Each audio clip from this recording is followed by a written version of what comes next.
Um vídeo mostra um ladrão de celular agindo livremente na Lagoa Rodrigo de Freitas, na zona sul do Rio. Na tela, vamos ver.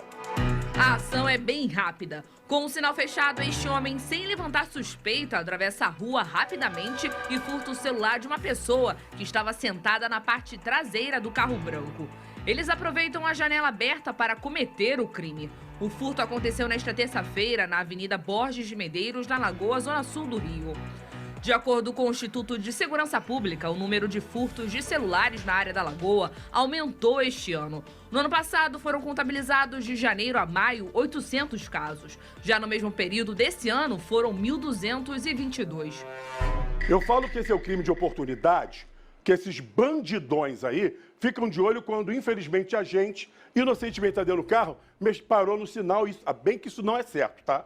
Parou no sinal, vai mexer no telefone. Mas parou no sinal, vai mexer no telefone ali, vai ver a hora e tal. Aí o cara vem, ó, pum, dá o bote e acaba roubando. A gente colocou esse efeito ali no rosto do suspeito aí ter cometido o crime, porque a gente não sabe se é menor. É um crime de oportunidade, as pessoas têm de estar atentas, Carregosa, porque a gente sabe que, principalmente na Zona Sul, o número de criminosos ali também é muito grande. Exatamente. E aí, na verdade, a gente tem que dar a orientação que é uma orientação errada, de você ter que ficar atento, ou seja, de você ter que ter cuidado e se defender da sua própria cidade, do próprio ambiente que você está convivendo. A gente, na verdade, tem que criar mecanismos contrários, ou seja, o problema é que a gente realmente, questão legal, quem pratica esse furto, pratica hoje, amanhã está solto. E aí você não consegue criar mecanismos de você coibir a reiteração criminosa desse tipo de grupo. A gente está falando isso no Rio de Janeiro, mas São Paulo a gente está vendo a mesma coisa acontecendo, ao ponto que as pessoas estão botando rede na janela dos carros. E isso é uma situação, desculpa, ridícula. Ridícula. A gente está se tornando refém da cidade. Um local de convivência. Mas um local há muito tempo a gente é refém da cidade. Exatamente. Isso é totalmente errado. Isso é um colapso de qualquer sociedade. A gente não pode ser refém do ambiente que a gente vive. A gente não pode ter medo do ambiente que a gente vive. Então a gente tem que criar mecanismos para coibir. E qual é a questão principal? Se a gente não cria, e aí a gente tem que entender, a gente, através de sociedade e o instrumento que a sociedade tem, que é o Estado, vão surgir outros grupos que vão resolver esse problema. A gente tem que entender que assim, o discurso de bondade, às vezes, ele tem um efeito perigoso a longo prazo. Eu não estou falando que a gente tem que matar esse cara ou jogar esse cara na prisão e jogar a chave fora. Mas a gente tem que resolver de algum modo esse problema, porque se a gente não resolve, vão surgir outros grupos, e a gente vê isso acontecendo, que vão resolver. Então vai ser esses moleques sendo pegos na rua, sendo linchados, vai sendo que nem a gente viu lá amarrado no poste. Você falou uma coisa interessante, a gente não pode ser refém da sociedade onde nós vivemos. Só que o que eu vejo é que nos últimos 30, 40 anos, por força de falta de um investimento muito eficiente em segurança pública, a gente viu tudo isso crescer. A gente viu as comunidades trazer a barricada para a beirada da BR-101. A gente viu os condomínios Minha Casa Minha Vida, que seriam para atender a população, que vindo com narcomilicianos ali para dentro, levando terror para aqueles moradores. A gente vê a milícia na Zona Oeste ganhando milhões sem ninguém fazer nada. A gente vê dentro das comunidades chegando armamento, cada arma desse tamanho, que no câmbio negro custa mais de 300 mil, onde a gente falava aqui no SBT Rio que o verdadeiro traficante de armas não está portando um fuzil dentro da favela. Ele está na grande cobertura, está andando de lancha, está em aeroportos, fazendo aquilo tudo lá. Aí não adianta eu culpar vocês da delegacia, não faz nada. Não adianta. É uma coisa que já é sistêmica. Tem mais de 40 anos que eu não vejo uma política eficiente. Eu não falo só de Estado. É Estado, município, governo federal. É tudo. É tudo. E se você deixa, a gente vai ver o que está vendo isso aí hoje aí. O cara chegar no carro e roubar tua bolsa. O cara chegar lá e cobrar de você a água que você vai beber na sua casa. E a gente tem que também tomar um cuidado, porque quando a gente fala Estado, a gente deixa muito abstrato, parece que a gente não controla essa máquina. A gente controla essa máquina. É por isso que eu coloquei 40 anos. É sociedade. Eu falei todas as esferas. Prefeitura, Estado, governo federal, tudo. Porque pra gente não botar a culpa apenas em um. É uma culpa de um todo. Sim, a gente tem problemas na construção da nossa sociedade que vem de mais de 40 anos, que começa até a se depender no momento que vem os barcos aqui das caravelas portuguesas para o Brasil e que foram empurrados com a barriga. Então a gente não se resolve como sociedade, a gente tem que se resolver como sociedade. Então assim, isso não importa de posição política, porque você vê que todos os lados também ficam com ideias completamente equivocadas de como a sociedade está vivendo. E a gente tem que resolver esses problemas. E por que a gente tem que resolver esses problemas e de forma minimamente eficiente? E minimamente eficiente, novamente, eu não estou aqui chegando e falando assim, não, tem que pegar um cara que está fazendo isso e deixar ele 30 anos preso. Eu não estou falando isso, não.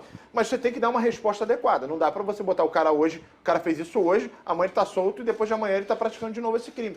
Porque você cria vácuos e esses vácuos são preenchidos. Historicamente, a gente vê o preenchimento desses vácuos acontecendo. A história da milícia, que vai ser originada do que era chamado de polícia mineira, dos grupos de extermínio que tinha na Baixada Fluminense, eles começam justamente nesses vácuos que o Estado, como um ente criado para resolver esses problemas, não conseguia resolver e tolerou que esses grupos atuassem ali dentro. Só que esses grupos de extermínio daquela época, eles chegavam no local para eliminar os traficantes, os vendedores de drogas, os bandidos. É bandido também. É diferente do que está acontecendo hoje. Mas essas figuras... Do miliciano, do narcomiliciano que chega aqui, pega a filha do cara ali, estupra. Se você não dá o dinheiro, toma a tua casa. Se você não faz nada do trabalhador de bem, o cara bate na cara mesmo.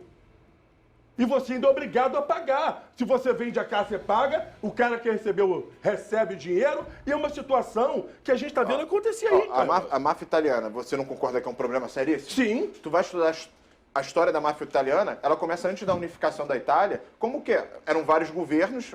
A Itália se unifica muito depois do Brasil existir.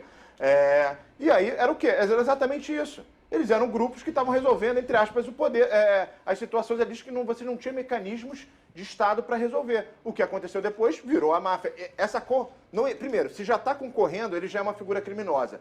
E aumentar a gravidade das condutas, porque o que acontece? O Estado ele tem que seguir leis. Ou seja, eu não posso tirar algo, eu como delegado de polícia, eu não posso tirar algo da minha cabeça e falar o seguinte, eu não vou com a cara do Caio e vou dar um tiro na cara dele. Agora, quando eu admito que uma figura que haja por vontade própria, tente resolver o problema, amanhã ela vai estar fazendo isso. Ela vai estar fazendo isso. Ela não segue o roteiro que as pessoas que estão vinculadas a esse uso da força, e quando eu falo isso para a população, assim, a definição de Estado é o monopólio da violência legítima, eu não estou falando isso e não estou tirando isso da minha cabeça. Quem dera que eu tivesse tirado isso da minha cabeça. Isso é a definição clássica que você vai ter, de weberiana, para assim dizer, do Max Weber, que é adotada no mundo inteiro. Então, antes do Estado prestar serviços públicos, como a gente vai achar como a função principal dele é ser uma unidade de sobrevivência das pessoas que estão dentro dele. Então, ele tem que garantir isso. E ele cria isso disputando inicialmente e depois tirando todos os outros atores que estavam ali concorrendo com ele. Ele consegue fazer 100%? Não, porque todo local você vai ver crime organizado de um certo tamanho. Mas você vê que os locais que vão fazendo isso de forma mais eficiente, o perigo que eles têm, as pessoas andam na rua tranquilo. O criminoso não está dando tiro na polícia. Eles não estão andando tendo que botar, como eu falei, rede no carro, porque vai chegar alguém e vai puxar isso. Então, esse processo é importante. E quando a gente vai ver a história do Brasil, a gente vai ver que esse processo ele é capenga e permitindo, historicamente, figuras que são hoje a milícia, que são hoje o tráfico de drogas, à torta direita, inclusive com uma certa conveniência. Até a década de 50, a gente tinha a figura do coronel. Isso a gente tem que entender. O que é a figura do coronel? Mas não é tão longe não, tá? E ainda porque tem alguns municípios aqui no Rio de Janeiro não, existe. que tem eu botei uma série aqui no SBT, Coronelismo, existe, que mostrava ainda mantém. aí como esses caras agiam. E a gente legitima eles, vai ter grupo legitimando. Ou seja, você tinha uma figura privada que podia ter arma, podia ter e agia como polícia no local dentro do que ele achava que era certo, que era errado. Isso quando você vai pegar estado do Centro-Oeste, estado do Nordeste, essas figuras ainda são problemáticas, ainda estão lá e estão exercendo poder. Com certeza.